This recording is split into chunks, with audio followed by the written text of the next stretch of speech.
اللہ رب العزت نے ہمارے درمیان ایسے اکابر جمع فرمائے ہیں اور منتخب فرمائے ہیں جن کے مراتب دیکھنے کے لیے ہماری ٹوپیاں گر جائیں، جن کی نسبتیں اور اللہ نے جن کے مراتب اور جن کا تقرب الی اللہ یہ سب چیزیں مرحمت فرمائی ہیں۔ وعلى آلہ واصحابہ اجمعین، اما بعد فاعوذ باللہ من الشیطان الرجیم، بسم اللہ الرحمن الرحیم۔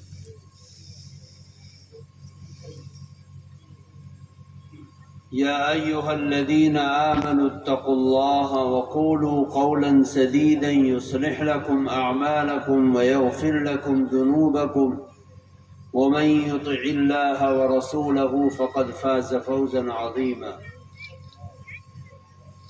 صدق اللہ العظیم۔ حضرات علماء اعظام، اور آج کی اس مبارک محفل میں انتہائی محبت سے، عقیدت سے، احترام سے قرآن پاک کی نسبت پر جمع ہونے والے نوجوان، بزرگ، پیارے بچے، بچیاں، پردہ نشی خواتین، آپ حضرات کافی دیر سے اپنے اس دینی ادارے کے جلسے میں اس کی دعوت پر بڑی محبت سے حاضر ہوئے ہیں، اور بہت سے اکابر علماء اور مختلف علاقوں سے پڑھنے والے طلباء، ان طلباء کے بیانات، ان کی نظم، ان کی نعتیں اور ان کی معصوم زبانوں سے حمد و نعت کے بہت سے ایسے اشعار آپ کے ذہن میں، آپ کے کانوں میں سماعت کیے گئے ہیں جو محبت سے بھرپور ہوتے ہیں۔ اللہ تعالیٰ اس ادارے کی اس پروگرام کو اور اس کی محنت کو، کاوش کو، کوشش کو قبولیت سے مالا مال فرمائے۔ میرے دوستو،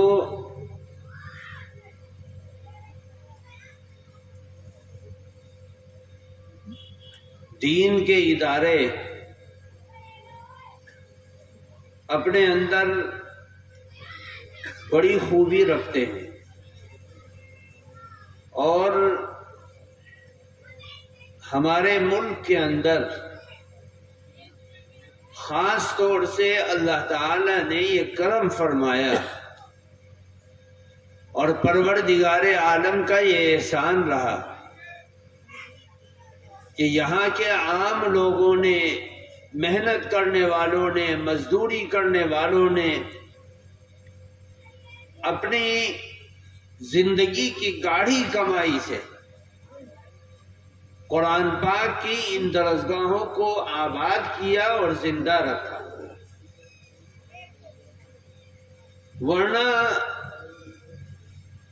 ہمیشہ سے یہ طریقہ رہا ہے کہ دینی علوم کی درسگاہوں کی ضروریات کو شاہی خزانوں سے پورا کیا جاتا تھا، لیکن ہندوستان ایک واحد ملک ہے جہاں کے رہنے والوں نے ایک نئی تاریخ امت کے سامنے پیش کی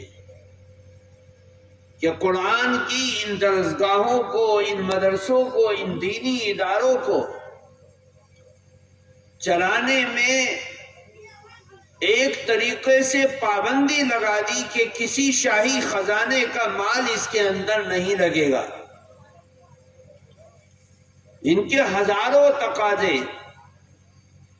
صرف اور صرف عام مسلمانوں کے، غریب مسلمانوں کے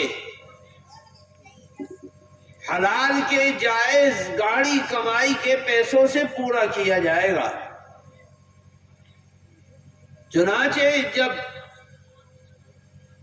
ہندوستان میں انگریزوں کی غلامی کے بعد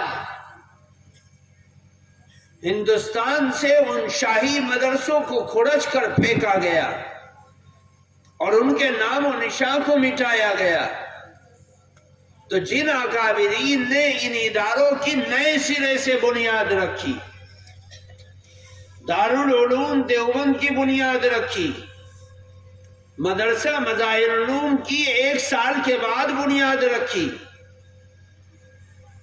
جامعہ قاسمیہ مدرسہ شاہی کی بنیاد رکھی، اور پورے ملک میں ان تینوں چاروں اداروں کے فارغ ہونے والے علماء دنیا کے کونے کونے پر گئے اور انہوں نے جہاں پہنچے وہاں پر اپنے بڑوں کے ان اداروں کی بنیاد رکھ کے اس مشن کو زندہ رکھا۔ یہ ایک ایسی سوچ تھی جس سوچ کے اندر کسی خزانے کی ضرورت نہیں تھی، کسی بادشاہت کی گرانٹ اور اس کی مدد کی ضرورت نہیں تھی۔ جہاں چند مسلمان ہوئے ان مسلمانوں نے اپنی گاڑی کمائی کو خرچ کیا اور اللہ کے قرآن کو زندہ رکھنے کی درسگاہ کو قائم کر دیا۔ آپ جب ان بڑے بڑے مدرسوں کی تاریخ کو دیکھیں گے اور آپ پڑھیں گے یا سنیں گے تو آپ کو پتہ چلے گا بے سر و سامانی کے عالم میں اللہ تعالیٰ نے ان اداروں کی بنیاد رکھوائی اور یہ ادارے آگے بڑھے، اور بڑھنے کے بعد آج ہم دیکھ رہے کہ ان اداروں کے فارغ ہونے والے طلباء اور علماء کی تعداد ساری دنیا کے اندر اس قدر کام کیا کہ آج کسی ممبر کے اوپر کھڑے ہو کر تقریر کرنے والا یا دین کی دعوت دینے والا یا امامت کرنے والا یا خطابت کرنے والا یا فتوے دینے والا یا دین کے مسائل کو بتلانے والا، کوئی بھی دین کی دعوت دینے والا اگر کوئی ہے تو اس کے پیچھے کہیں نہ کہیں علماء دیوبند کا ہاتھ ہے۔ میرے دوستو، آج ہم ان بچوں کو معمولی سمجھ رہے، لیکن ان بچوں کی زبان سے تاریکیوں میں، اندھیروں میں، اس بیابان جنگل کے اندر جہاں کوئی رات میں اکیلا آتے ہوئے اس کا دل کانپتا ہوگا، لیکن ان جنگلوں میں قرآن کی صدائیں لگانے والے آنے والے ٹائم میں اتنا کاندھا ان کا مضبوط ہوتا ہے ایمان اور اعمال کی وجہ سے کہ یہ لوگ آنے والے ٹائم میں اسلام کی امانت کو اپنے کاندھوں پر اٹھائیں گے۔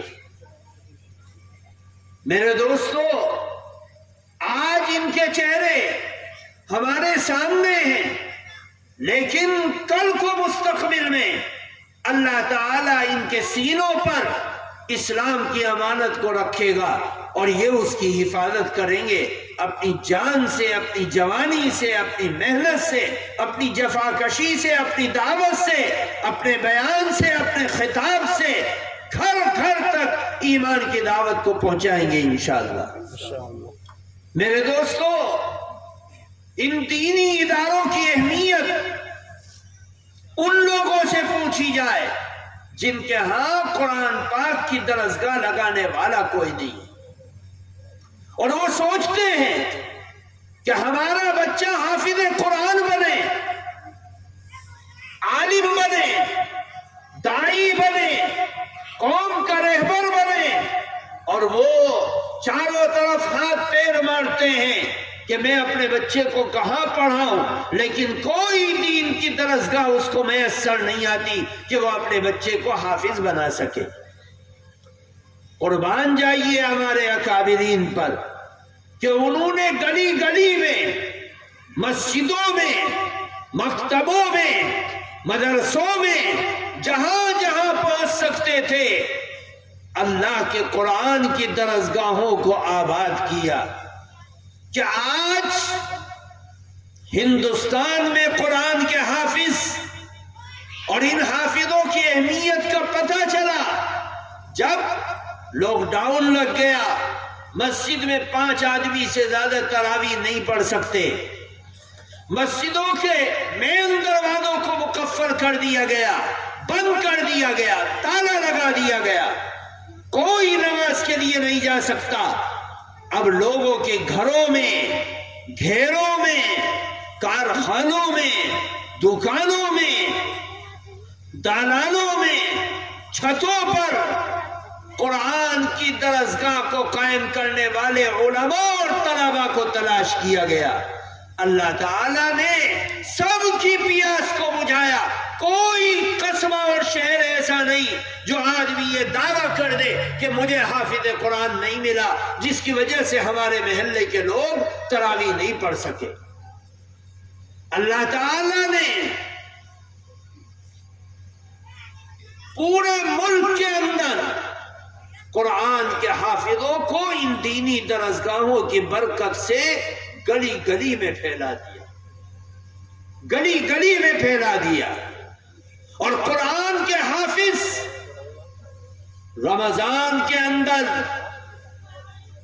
قرآن کی تلاوت کر کے اللہ کی زمین کو تلاوت سے بھرتے ہیں. میرے دوستوں، بزرگوں، ہمارے ملک کے اندر قرآن کے حافظ اتنے ہیں کہ ان حافظین قرآن کی تعداد کو اگر ملایا جائے تو عرب ملکوں کے بہت سے ملک ایسے ہیں جن ملکوں کی ٹوٹل آبادی سے زیادہ ہمارے ملک کے حافظ قرآن. میں نے ایک مرتبہ ایک آنکڑا نکالا کہ میں اندازہ لگاؤں کہ ہمارے صرف ضلع سہارنپور میں کتنے مدرسے ہیں اور ہر سال ضلع سہارنپور کتنے عالم دیتا ہے، کتنے حافظ دیتا ہے، کتنے قاری دیتا ہے، کتنے مفتی دیتا ہے.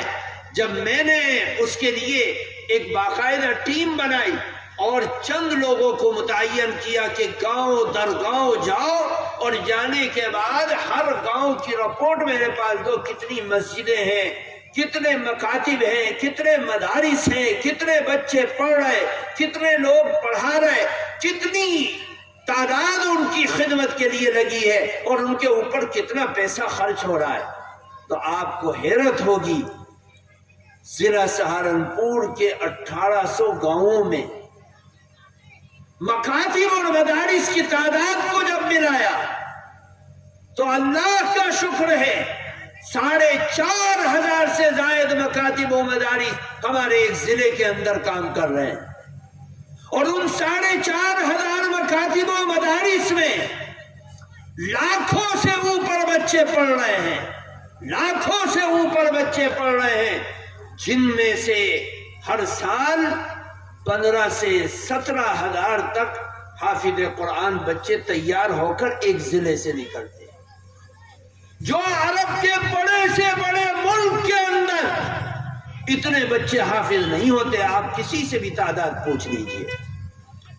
لیکن یہ قربان جاؤ ہمارے اکابرین جنہوں نے یہ مشن چلایا اور گاؤں میں، مسجدوں میں، مکتبوں میں، گلیوں میں جہاں تک جا سکتے تھے سب سے پہلے اس مشن کو جگایا کہ اگر چند مسلمان لیتے ہیں تو سب سے پہلے اپنا مشن یہ ہے کہ وہاں پر قرآن کی درسگاہ کو آباد کرو تاکہ تمہارے بچے قرآن اور ایمان کی سمجھ کو حاصل کر سکیں. اللہ تبارک و تعالی کا بڑا شکر ہے کہ ان کی محنت رنگ لائی. اور وہ انگریز، جس انگریز نے 1857 میں اعلان کیا تھا کہ ہم قرآن کو مٹائیں گے اور قرآن کے جاننے والوں کو مٹائیں گے، اللہ کا شکر ہے کہ ہمارے پوڑیوں پر بیٹھنے والے علماء، ننگے پیر چلنے والے علماء، ایک ایک وقت کا